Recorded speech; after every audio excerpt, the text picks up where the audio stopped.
ఉపాధి వచ్చే అవకాశాలు కూడా ఉంటాయి కాబట్టి ఐసీ కాలకు సంబంధించింది కూడా ఇది రెండో చర్చ అంశం.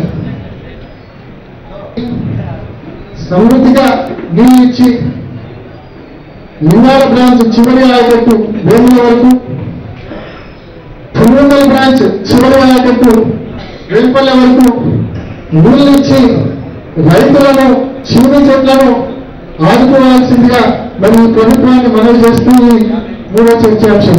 నిజంగా మనం చూస్తూ ఉన్నాం ఈ సంవత్సరం అంత పెన్షన్ రావాలి, మనకి పరిపాలన నుంచి అంత పెన్షన్ రాల. అసలు గ్రామాల మాత్రం కూడా ఎప్పుడైనా మరి ఫస్ట్ ఉండే 2-3 గ్రామాలకు వచ్చినా మన కింది గ్రామాలకు అసలు వీలు రాని పరిస్థితి. రాజశేఖర రెడ్డి గారు వాస్తవంగా మనమందరం అన్నం నేర్చుకుంటున్నా అని చెప్పి ధైర్యంగా అసెంబ్లీలో సమాధానం చెప్పారు. ధైర్యంగా సమాధానం చెప్పడమే కాకుండా తెలంగాణ ప్రజలను, తెలంగాణ నాయకులను, కోస్టలాంధ్ర ప్రజలను, నాయకులను అందరినీ కూడా కన్విన్స్ చేసి ఒప్పించి మెప్పించి పోతిరెడ్డిపాడు హెడ్రేటర్ విస్తరణ కార్యక్రమం చేపట్టారు. తద్వారా 11,000 క్యూసెక్లు ఉండే పోతిరెడ్డిపాడు హెడ్రేటర్ ఇప్పుడు 44,000 క్యూసెక్లకు పెరిగింది.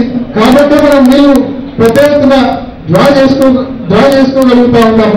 రెండో అంశం మనం మరి ముఖ్యంగా మనం ముందుగా గుర్తుపెట్టుకోవాల్సింది ఏంటంటే, రెండో అంశం నిజానికి జిఎంఎస్ఎస్ స్కీమ్ లో ఎక్కడ కానీ పరిపాలన ప్రాజెక్ట్ లేదు. నిజానికి జిఎంఎస్ఎస్ స్కీమ్ లో మనకు చిత్రావతి నీళ్లు లేవు.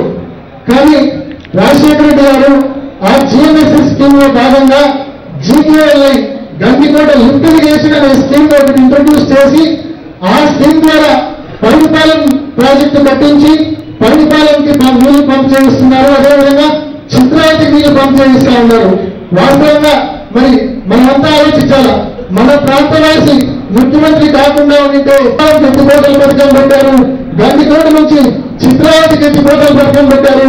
నిజానికి రాజశేఖర రెడ్డి గారు బతుకుంటే 2010లోనే మనం ఉంది. కానీ ఆయన కట్టిన ప్రాజెక్టు ఖచ్చితంగా నిరుపయోగంగా పేరు, ఖచ్చితంగా వాటికి నీళ్ళు తీసుకొచ్చి దానికి సంబంధించి పైన రాయచోటి నియోజకవర్గంలో వెలుగల రిజర్వాయర్ ఉంది. కింద నుంచి గేట్లు ఎత్తుకునైనా బెడ్ స్టోరేజ్ నుంచి అయినా మనం పాతాళి నదికి తీసుకునే వెసులుబాటు ఉండేది.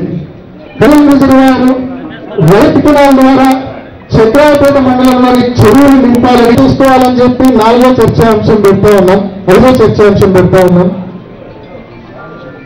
ప్రాజెక్టు ప్రారంభోత్సవం రోజు మరి ఆ రోజు జనవరి కార్యక్రమం జరిగింది. ముఖ్యమంత్రి గారు వచ్చారు. ఆ రోజు ముఖ్యమంత్రి గారు బకాయిలు బిల్లులు మొత్తం ఎస్సీ ఎస్టీ సప్లై కింద చేయని చెప్పినారు. నిజంగా ఎస్సీ ఎస్టీ కాలనీలో పోయి అడిగితే తెలుస్తుంది నిజంగా వాళ్ళ బకాయిలు చెల్లించారా, వాళ్ళ బిల్లులు ప్రభుత్వం చెల్లిస్తారా లేదా అని. ప్రతి ఇంటికి ప్రతి ఒక్కరికి సంబంధించిన అంశం కరెంటు బిల్లు ఈ ప్రభుత్వము ఎంత తెలివిగా కరెంటు తెలియటం ప్రదర్శించింది. నిజానికి ప్రభుత్వం ప్రవేశపెట్టిన మార్పుల వల్ల ఇంత భారీ ఎత్తున బిల్లులు వస్తూ ఉంటాయి. ఎలాగంటే స్పష్టంగా కేవలం కస్టమర్ ఛార్జెస్ మాత్రమే. అంతేకాకుండా అప్పుడు కేటగిరీస్ ఉండేవి, ఏమి డొమెస్టిక్ అని, ఇండస్ట్రియల్ అని, దాని టారిఫ్ ప్రైస్ ఉండేది. కానీ ఇప్పుడు ఆ పరిస్థితి కాదు. డొమెస్టిక్ లోనే 1A, 1B, 1C అని 3 ప్రవేశపెట్టారు. ఒక్కొక్క కేటగిరీని ప్రత్యేకిస్తున్నారు. ఈ విధంగా 100 యూనిట్లు పైన వాళ్లకు భారీ ఎత్తున వల్ల మరి బిల్లులు పెరుగుతా ఉన్నాయి. మూడోది మరి జిల్లా కేంద్రీకి, రాష్ట్ర కేంద్ర దృష్టికి, ప్రభుత్వం దృష్టికి తీసుకెళ్ళాం.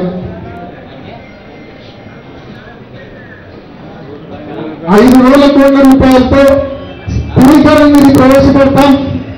స్థిరీకరణ నిధి ప్రవేశపెట్టి ప్రతి పంటకు గిట్టుబాటుగా వస్తుందన్నారు. మరి రోజు 3 రోజులు అయిపోయింది. 5,000 కోట్ల రూపాయలు కాదు, కనీసం 5 రూపాయలతో కూడా గుర్తు చెప్పారు. అటువంటిది చంద్రబాబు నాయుడు గారి ప్రభుత్వం ఒక వ్యవస్థని నాశనం చేస్తా ఉంది. మరి వ్యవస్థను నాశనం చేస్తే ఆ వ్యవస్థ కింద బ్రతుకుతున్న తీసుకెళ్ళాం. అంతేకాకుండా 2012 మరొక అంశం ఏంటంటే 2012 శనగ పంట బీమా మొదటి విడతలో 3వ విడత దాదాపు 20,000 మంది పెట్టుకున్నారు. 20,000 మంది మరి 20,000 మంది రైతులు ఎప్పుడో సాగాలని చెప్పి ఎదురు చూస్తా ఉన్నారు. గట్టిగా వీళ్ళ మీద ఒత్తిడి తీసుకొని రావడానికి మన పూర్తి ద్వారా ప్రభుత్వం దృష్టికి మరొకసారి ఈ అంశాన్ని తీసుకెళ్దాం. అంతేకాకుండా 2014 రబీకి సంబంధించి లోన్ ఇస్తూ ఆ ఖాతాలో డబ్బులు పడ్డాయి, లోన్ ఇస్తూ పల్ల. ముఖ్యంగా ఈ ప్రభుత్వం 3 ఏళ్ల పరిపాలనలో ఈ ప్రభుత్వ వైఫల్యాలను ఎండగట్టడం, ఏ రకంగా అయితే జన్మభూమి కమిటీల ద్వారా రాజ్యాంగ వ్యతిరేకమైన రాజ్యాంగ విరుద్ధమైన వ్యవస్థలు నెలకొల్పి సర్పంచులు, ఎంపీటీసీలు, జెడ్పీటీసీల వ్యవస్థను సర్వనాశనం చేసిందో ఈ ప్రభుత్వం యొక్క వైఫల్యాలను, ఈ పరిపాలన యొక్క వైఫల్యాలను చర్చించటం, అదేవిధంగా నియోజకవర్గంలో ప్రధానమైన సమస్యలు సాగునీరు కావచ్చు, అరటి పంటకు సంబంధించిన గిట్టుబాటు ధరలు కావచ్చు, అన్ని పంటలకు సంబంధించిన గిట్టుబాటు ధరలు కావచ్చు, తాగునీటి ఇబ్బందులు కావచ్చు. పులివెందుల నియోజకవర్గంలో రాజశేఖర రెడ్డి గారు 320 కోట్ల రూపాయలతో ఐజీ కార్లు కట్టించారు. ఐజీ కార్లు దాదాపు 7 లక్షల చదరపు అడుగుల బిల్డింగ్స్ ఉన్నాయి. ఈరోజు కనీసం 10% కూడా వినియోగంలో లేదు. జగన్మోహన్ రెడ్డి గారు అదే పనిగా ఐజీ కార్లకు పోయి ముఖ్యమంత్రి గారికి, వ్యవసాయ శాఖ మంత్రికి లేఖ రాశారు. లేఖ రాయడమే కాకుండా ఇక్కడ జరిగిన అభివృద్ధిని కళ్ళకు కట్టినట్లుగా ఫోటోల రూపంలో కూడా పంపారు. అయినా కూడా ఈ ప్రభుత్వంలో చలనం రాని పరిస్థితి. అంత భారీ ఎత్తున కట్టిన కట్టడాలను, అంత భారీ ఎత్తున నిర్మించిన ఆ బిల్డింగ్స్ను మరి నిరుపయోగంగా ఈ ప్రభుత్వం పెట్టింది. సత్వరమే మరి ఆ బిల్డింగ్స్ను వినియోగంలోకి తీసుకొని రావాలా, తద్వారా ఐజీ కార్లను వినియోగంలోకి తీసుకొని వస్తే ఈ ప్రాంతంలో పెద్ద ఎత్తున ఉపాధి అవకాశాలు వస్తాయి. మరి అదొకటి. చక్రాయపేట మండలానికి సంబంధించి వెలిగల్లు నుంచి పాపాగ్ని నదికి నీళ్ళు ఇవ్వాలా, అదేవిధంగా చిత్రావతి పైడిపాలెం ప్రాజెక్ట్స్కు పెద్ద ఎత్తున కృష్ణా నీళ్లు పంప్ చేసి నియోజకవర్గంలోని 170,000 ఎకరాల ఆయకట్టుకు మరి పీబీసీ చివరి ఆయకట్టు వేంపల్లె వరకు, లింగాల బ్రాంచ్ చివరి ఆయకట్టు వేముల వరకు నీళ్ళు ఇవ్వాలా అని చెప్పి మరి ఈ సమావేశంలో, ఈ ప్లీనరీ సమావేశంలో చర్చ అంశాలుగా ఇవన్నీ కూడా పెట్టి సాగునీరు, తాగునీరు, మరి అంతేకాకుండా వైఎస్ఆర్సీపీ కార్యకర్తల మనోభావాలు కూడా తెలుసుకుంటా ఉన్నాం. ఈ ప్లీనరీలో భాగంగా ఖచ్చితంగా మరి మాకు వచ్చిన ఇన్పుట్స్ అన్నీ, కార్యకర్తలు చెప్పే ఇన్పుట్స్ అయితేనేమి, ఈ సమస్యల మీద అయితేనేమి, మరి ఏ రకంగా ఎన్నికల ముందు 5,000 కోట్ల రూపాయలతో స్థిరీకరణ నిధి పెడతామన్నారు. ఎన్నికలు అయిపోయినాక కనీసం 5 రూపాయలతో కూడా పెట్టలే. ఈరోజు ఏ పంటకు గిట్టుబాటు ధర లేదు. అయినా చంద్రబాబు నాయుడు ప్రభుత్వం స్థిరీకరణ నిధి పెట్టడంలా, రైతులకు పూర్తి స్థాయిలో, డ్వాక్రా మహిళలకు పూర్తి స్థాయిలో రుణాలు మాఫీ అన్నారు. ఇద్దరిని నట్టేట ముంచారు. మరి ఇవన్నీ కూడా వారి వైఫల్యాలను చర్చిస్తున్నాం.